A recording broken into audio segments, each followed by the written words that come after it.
अकबर दरबार में चोरी का मामला सुलझाने में व्यस्त थे और वे क्रोधित होकर चोर से बोले, हम तुम्हें आखिरी मौका देते हैं, झूठ बोलना बंद कर दो और अपना जुर्म कबूल कर लो। हमें झूठ से उतनी ही नफरत है जितनी अपराधियों से, और ये बात दरबार में सभी जानते हैं, और इसीलिए यहाँ कभी कोई झूठ नहीं बोलता। क्या? चेचे, मैं इस बात को नहीं मानता। मैं शर्त लगा के कह सकता हूँ कि जालिम दुनिया में कोई इतना सच्चा नहीं है। ये दरबारी भी नहीं। तुम जानते नहीं यहाँ हमारी कितनी इज्जत है। अगर मेरा कोई दरबारी झूठा निकला तो मैं इसी वक्त तुम्हें बाइज्जत बरी कर दूंगा, और अगर तुम्हें हमारी बात झूठी लगती है तो खुद ही देख लो।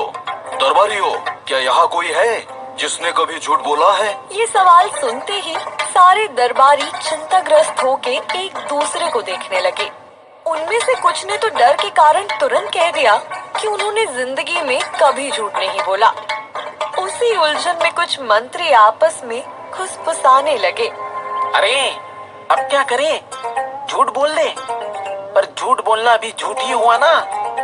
जिंदगी में इतना झूठ बोला कि झूठ अभी झूठ ही नहीं लगता। लेकिन अरे चुप करो, क्या झूठ झूठ लगा रखा है? अभी मुझे ये नहीं सूझ रहा है कि क्या झूठ बोलूं। बस ये खुसर पुसर देख बादशाह अकबर उन दोनों मंत्री से सवाल करते हैं। ये क्या आपस में खुसफुसाना चल रहा है? सवाल का जवाब दो। क्या कभी तुमने झूठ बोला है? दोनों मंत्रियों में से एक मंत्री ने कहा, महाराज, ऐसा नहीं है। हम वही कह रहे थे कि झूठ बोलने से किसी का भला नहीं होता, इसलिए हमने कभी झूठ बोला ही नहीं। ठीक है। तभी बादशाह की नजर सोच विचार में डूबे बीरबल पर पड़ी। बीरबल, क्या तुमने कभी झूठ बोला है? महाराज, मैंने अपनी निजी जिंदगी में कभी ना कभी तो झूठ बोला ही होगा। ये देख दरबार के सारे मंत्री और यहाँ तक कि खुद बादशाह भी चौंक गए, और वो चोर भी अपनी हंसी दबा नहीं पाया, जिसे देख बादशाह बेहद क्रोधित हो गए। ये तुम क्या कह रहे हो बीरबल? तुम मेरे सबसे चहीते हो और तुमने ही ऐसी हरकत की है। हम बेहद शर्मिंदा महसूस कर रहे हैं। महाराज, कभी ना कभी जिंदगी के उतार चढ़ाव में झूठ का सहारा लेना ही पड़ता है। बस बीरबल, बहुत हुआ। हम ये और बर्दाश्त नहीं कर सकते। इसी वक्त यहाँ से चले जाओ, और तब तक लौटकर मत आना जब तक तुम्हें अपने पापों का प्रायश्चित नहीं हो जाता, और तुम झूठ बोलना एकदम बंद नहीं कर देते। ये सुन बीरबल सिर झुकाए वहाँ से चुपचाप निकल गए, और वो चोर अकड़ कर बोला, देखा तो क्या मैं यहाँ से बाइज्जत जाऊँ? खामोश। शाम को बीरबल अपने घर गंभीर विचार में डूबे आटा पीस रहे थे। वे सोच रहे थे कि कैसे बादशाह अकबर का कभी ना झूठ बोलने का भ्रम तोड़ सकते हैं। तभी गेहूं के बोरे में हाथ डालते समय उनके हाथ एक जौ की बाली आ गई। उसे देखते ही बीरबल को विचार आया, और उन्होंने तुरंत सोनार सुंदर लाल को अपने घर बुला लिया और उनसे कहा, ये जौ देख रहे हो? ऐसे मुझे बिल्कुल सोने के बनाकर चाहिए। क्या तुम ये कर सकते हो?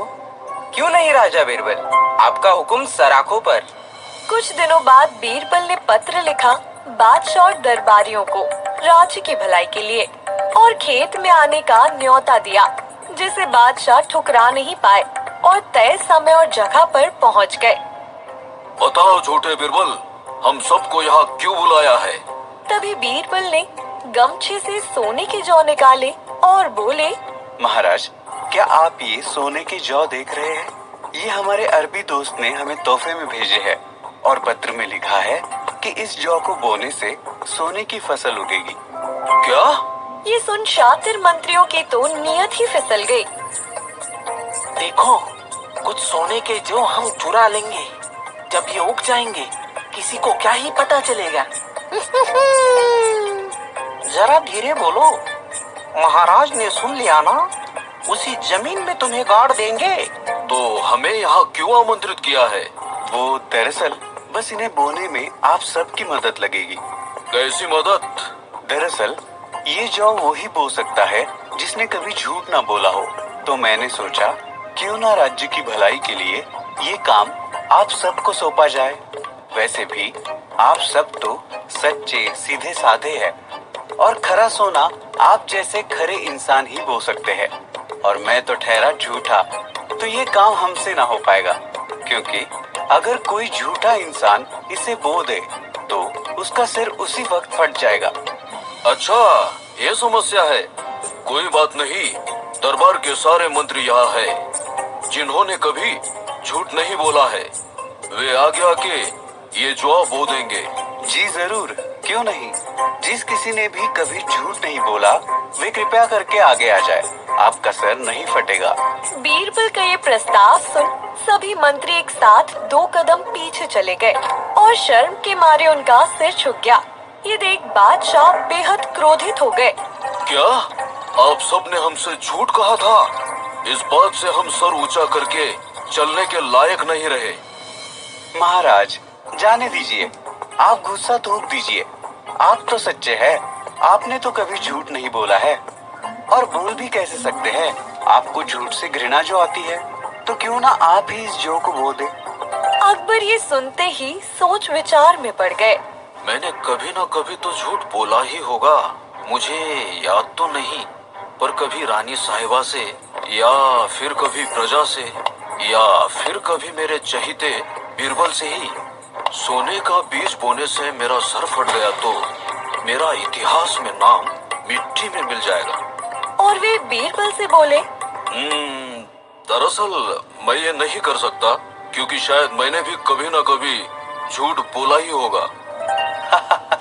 देखा महाराज, यही तो मेरा कहना था कि हम सब कभी ना कभी झूठ बोल ही देते हैं, कभी किसी का दिल रखने के लिए तो कभी किसी के भलाई के लिए।